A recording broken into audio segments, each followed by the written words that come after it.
중국 스타트업이 개발한 인공지능 딥시크에 대한 전 세계의 관심이 뜨겁습니다. 저비용 고성능 모델로 주목을 받았지만 데이터 유출로 국내 신규 서비스는 중단됐는데요. 딥시크 사태로 AI 윤리에 대한 관심이 더욱 높아지면서 교회 차원의 대처 방안 필요성도 거론되고 있습니다. 김혜영 기자가 보도합니다. 딥시크는 출시되자마자 돌풍을 일으켰습니다. 가격 대비 뛰어난 성능으로 앱스토어에서 챗GPT를 제치고 단숨에 다운로드 1위에 올랐습니다. 하지만 과도한 개인정보 수집과 유출 논란이 불거지면서 한 달도 안 돼 기세가 꺾였습니다. 딥시크 이용자 정보가 중국 틱톡 모회사로 넘어간 정황이 확인되자 정부는 딥시크 앱의 국내 신규 서비스를 잠정 중단시켰습니다. 딥시크 앱의 국내 서비스가 2월 10일 토요일 6시부터 잠정 중단되었으며 국내 개인정보보호법에 따른 개선 보완이 이루어진 후에 서비스가 개시될 예정입니다. 주교회의 사회홍보위원장으로서 최근 번역서 인공지능과 만남을 펴낸 이성효 주교도 이번 사태를 주의 깊게 지켜봤습니다. 딥시크가 다른 AI 업체들에 비해서 정보 수집 분야가 광범위하고 데이터 보안에 대한 안전성의 문제를 드러낸 점은 분명하다고 생각하고요.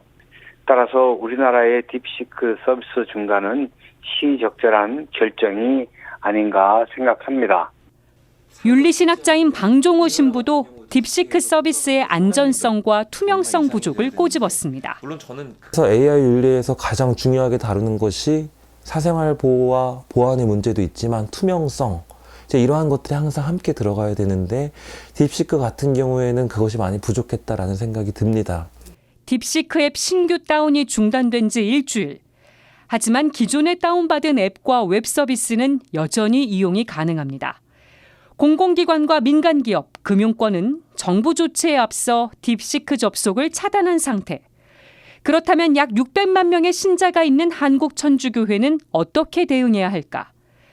이성효 주교는 교군의 전산망이 있는 수도권 교구들은 접속 차단이 필요하다고 밝혔습니다. 딥시크 접속 차단을 신속하게 시행해야 할 것으로 봅니다.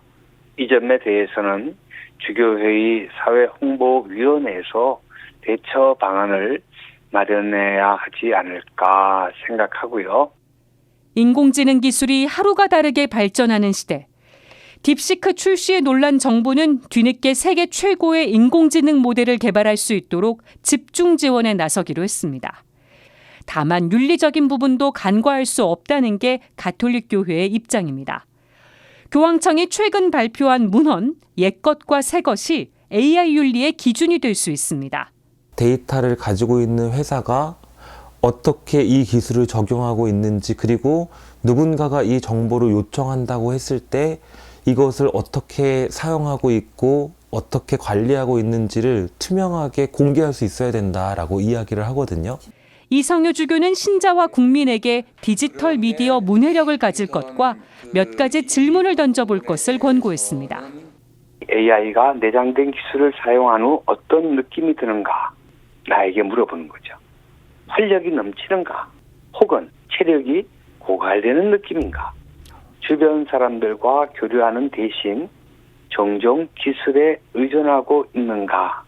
부부간에 문제가 있었을 때 그 문제에 대한 답을 내가 AI에서 찾는 것 아닌가?